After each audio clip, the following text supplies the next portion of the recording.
নাটোরে হাসপাতাল নিজ কক্ষ থেকে ডাক্তারের মরদেহ উদ্ধার। নাটোরে বেসরকারি একটি হাসপাতালের নিজ কক্ষ থেকে ডাক্তার মোহাম্মদ আমিনুর ইসলামের বলাকাটা মরদেহ উদ্ধার করেছে পুলিশ।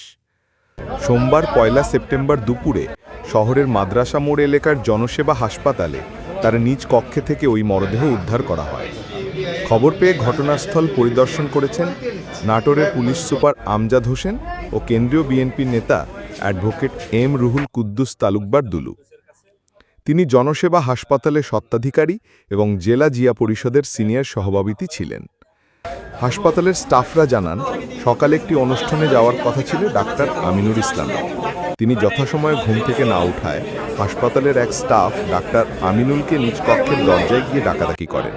এতে তার কোনো সাড়া শব্দ না পেলে বিষয়টি তিনি হাসপাতালের অন্য স্টাফদের জানান। পরে রুমের দরজা ভেঙে ভিতরে প্রবেশ করে গলাকাটা রক্তাক্ত অবস্থায় পড়ে থাকতে দেখেন তারা। এ সময় বিষয়টি দ্রুত পুলিশকে জানালে ঘটনাস্থলে এসে মরদেহ উদ্ধার করে। নাটোরের পুলিশ সুপার মোহাম্মদ আমজাদ হোসেন বলেন, ঘটনাস্থল